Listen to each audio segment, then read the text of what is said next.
코로나19 사태로 국회가 폐쇄되는 초유의 사태가 벌어졌습니다. 코로나19 대응을 위한 추경안과 또 피해 지원 대책이 시급한데 차질이 생기는 건 아닐지 우려가 되고 있는데요. 국회 취재기자 연결해서 자세한 내용 알아보겠습니다. 김대근 기자. 네, 국회에 나와 있습니다. 네, 지금 국회 폐쇄된 상태인데 김 기자가 나가 있는 곳 정확히 지금 어디입니까? 네, 이곳은 여의도 국회의사당 건물 앞입니다. 평소 같으면 안에서 방송을 했을 텐데 오늘은 건물이 폐쇄돼서 이렇게 밖에서 소식을 전해드리게 됐습니다. 이 안으로 들어가면 국회 본회의장이 있는 로텐더홀이 나옵니다.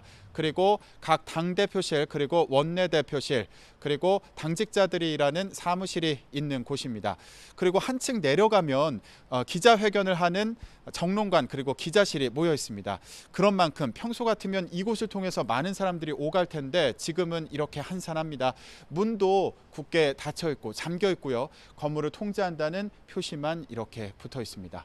그런 만큼 국회의원과 보좌진, 당직자들 그리고 기자들은 지금 저처럼 이렇게 국회의사당 건물 밖에서 머물고 있는 상태입니다. 폐쇄된 곳은 이곳뿐만이 아닙니다. 옆에 있는 의원회관 그리고 의정관 그리고 어린이집 그리고 국회 도서관 건물도 폐쇄가 됐습니다. 국회 건물이 이렇게 전면적으로 폐쇄된 건 헌정사상 처음 있는 일입니다.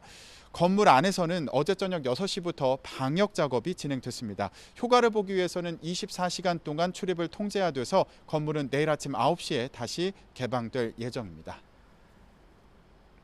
네, 지금 코로나19 사태 대응을 위해서 국회에서 법안 마련이나 또 예산안 통과 등 할 일이 많을 텐데 차질도 우려가 되고 있죠.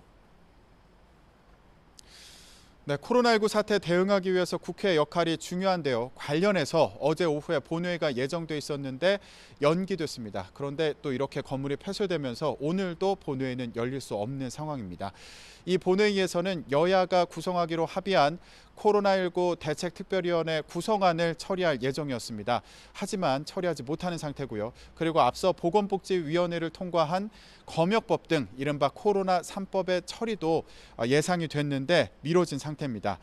또 어제부터 3일 동안 열릴 예정이었던 대정부 질문 역시 이틀째 열리지 못하게 됐습니다. 이 대정부 질문에서는 정세균 국무총리나 홍남기 경제부총리 등을 상대로 코로나19 대책과 그리고 피해 지원 방안, 정부 대응 방식에 대한 질의와 지적이 있을 것으로 예상됐는데 역시 미뤄졌습니다.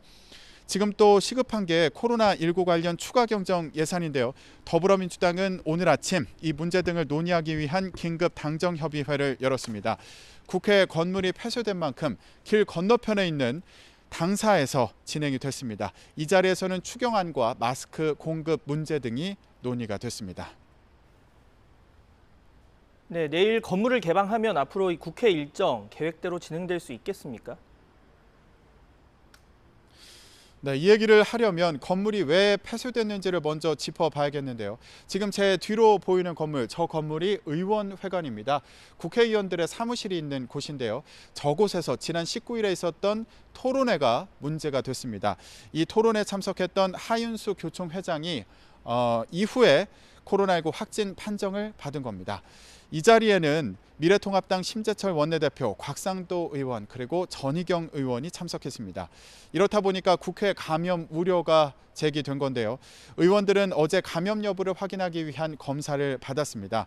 오늘 오전에 결과가 나왔는데 심재철 원내대표와 접촉해서 검사를 받았던 황교안 대표를 포함해 모두 음성 판정을 받았습니다. 이에 따라서 여야는 앞으로 의사 일정을 다시 협의하고 있는 상황입니다. 코로나19 사태가 심각한 만큼 국회가 할 일이 많습니다. 책임도 무거운데요. 그동안 특위 구성 등 대응이 늦은 거 아니냐는 질책을 받아온 상황이었는데 그런 만큼 건물은 폐쇄가 됐지만 시급한 사안에 대한 논의는 계속 진행해야 할 것으로 보입니다. 지금까지 코로나19로 폐쇄된 국회에서 YTN 김대근입니다.